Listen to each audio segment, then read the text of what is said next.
Good morning. I'm Reverend Dr. Ayleen Augustine, and I am the president of the Universal Church of the Master. And I would like to thank Reverend Dottie Boone for giving me an opportunity to speak to you this morning. This is a tremendously terrible time on many levels. We're dealing with a virus that is causing a sickness of the body. And now we're dealing with the aftermath of a sickness that is far more insidious, a sickness of racism that has caused the death of a man who did not deserve to die in that way. Now, the trauma that this event has created and the horror that has come from it has rippled across this entire planet. And while this event is not the first, it seems to have been the straw that broke the camel's back. And it has set into motion an energetic of anger, pain, frustration, and hate. Now, it's in times like these that basically, as spiritual beings, that we work towards to face this level of shadow, to face this storm. And we're human, and it's hard.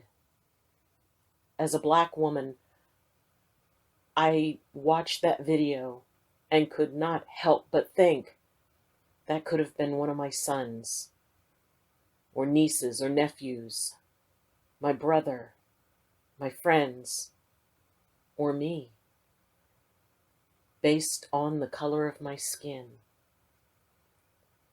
And I felt many things: horror, disgust, anger. And the thing is, these are all very natural feelings. Yes, we are spiritual beings. Yes, we want to choose love and compassion. And we are here to experience all of the emotions that we can feel, including those that just kind of burn inside of us, that makes us want to cry out, this is wrong and it cannot happen again. Some have heard stories throughout their families of, the days back before civil rights, when these types of actions were commonplace. And now, here we are in the 21st century. And it may be tempting to think we have not come very far. But please remember, these actions are by the exception, not the rule. And while it's easy to fall into an us versus them type of mentality, I gently ask you to try to resist that. Whatever you're feeling is yours. And we can't hide from what we feel. We cannot pretend that we are not horrified or outraged. What we can do is we can look that feeling in the face, if that is the face of what you feel.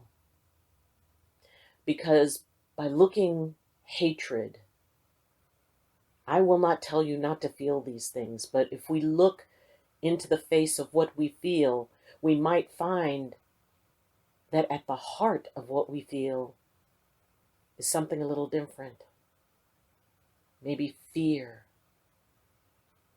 And it can be really, really hard to face that grief. We are grieving. And the expression of grief can go in a lot of different directions. And there are some amazing people who are connected with the church who can be able to help you. Please, as you work through this grief process, please reach out for help. Help is there. The only way we're going to get through this is together. And while There's a lot of debate and discussion on how people should and shouldn't be acting, what is necessary, what is required for change, how desperate can we be, and how do we express that desperation. Everybody has their own way of doing that. It's not about deciding who's right and who's wrong, whose emotions are valid and whose are not. Everybody is doing the best they can with the tools they have. And at some point, this will get better. So as we look at that, as we look at how we feel, and really, if it means crying, if it means screaming into a pillow, if it means finding someone that you can really vent to, do that. Do whatever it takes to help you deal with this, because we don't have a choice. We can't wish it away. We can't unmake what has happened. And we can grow from it. One way of finding that balance point is finding your faith. It doesn't matter what you believe. Whatever works for you, embrace it with both hands, because now is the time to hold on to it with both hands. Be able to reach out to Creator in whatever form you choose, however that manifests for you. Because right now it may be at the heart of what you're feeling is anger at Creator. Because how could a compassionate God allow this? People ask me. And I can't help admitting that there was a part of me that asked myself that question. And I can't give you an answer to that. And maybe now isn't the moment for us to get the answer to that. Maybe the moment is for us to witness everything that's going on, because at some point this will all become history. And future generations count on us to be able to share that history so that they can learn from it and maybe not make the same mistakes we have. Maybe we need to sit with this, acknowledge it, acknowledge what you're feeling, because what you're feeling is valid. I will not tell you not to hate. I will ask that you be willing to look it in the face and then look for the heart of what you feel. One way we can do this, and it's not easy, and I know I'm not asking something easy of you, but once you have both hands on that faith, then I ask that you trust. Trust that even though we don't have an answer to the most important question of why could this happen? I ask that you consider trusting that that answer will come at some point. And until it comes, trust that there is a spirit that is guiding us through all of this. That there is a spirit and a consciousness that is standing right next to you saying, I know this is horrible. I know that this is causing you pain. I know that all you can think of is that we should be better than this. But that little voice might be able to whisper to you, if you're willing to listen, please, I know that I'm asking a lot, but please trust me. I haven't left. I'm right here. And I stand next to you, and I would never leave you. If we can trust that our vision of that spirit is there, that we are not alone, that we have not been abandoned, that we've not been left to our own devices, if we can trust that we are loved, that we are safe, and that we can sit and watch this and remember it so that future generations know about it. If we can trust and have faith and incorporate the most powerful thing we have right now, which is our prayers. Prayers can change the world. It's been proven that prayers affect and can turn things around. If you can pray for all concerned, including the perpetrators, great. If you can't, if you're not there yet, that's okay.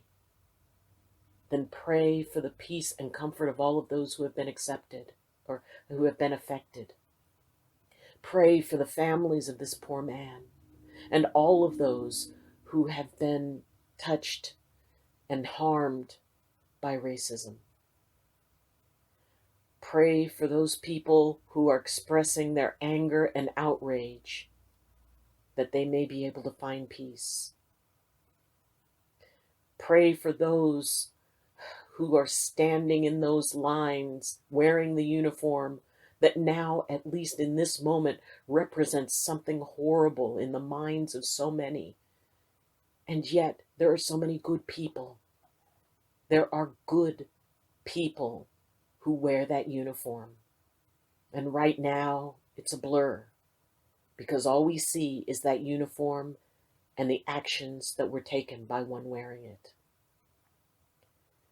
Pray for our first responders, that they may be strengthened and guided, that their hands be gentle and their instincts be just. I spend a lot of time praying. And please give a special prayer for the young people who have seen all of this, the children who have observed this, that they may be able to understand that they can still walk in this world and not be afraid, because they're afraid. We need to rebuild. We need to heal. And each and every person who is watching this, I pray for your safety. I pray for your spirits. Those whose hearts have been broken by this, I'm sorry. But know that you have support. You are loved.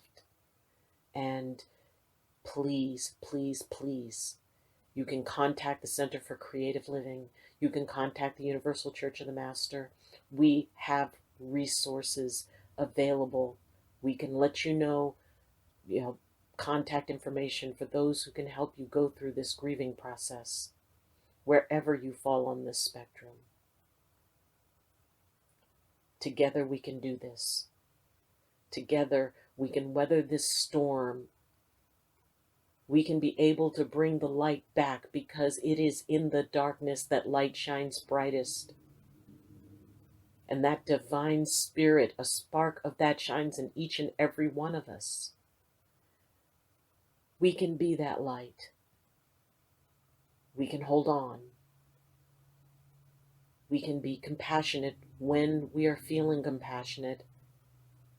And when we're not, we can be comforted in that there is someone who will listen as we begin to heal, as we heal ourselves and heal the wounds within ourselves that this has caused. Then we can help heal everything else. But it starts with each one of us. It starts with you. Do what you need to heal. And we're here if we can be a part of that healing.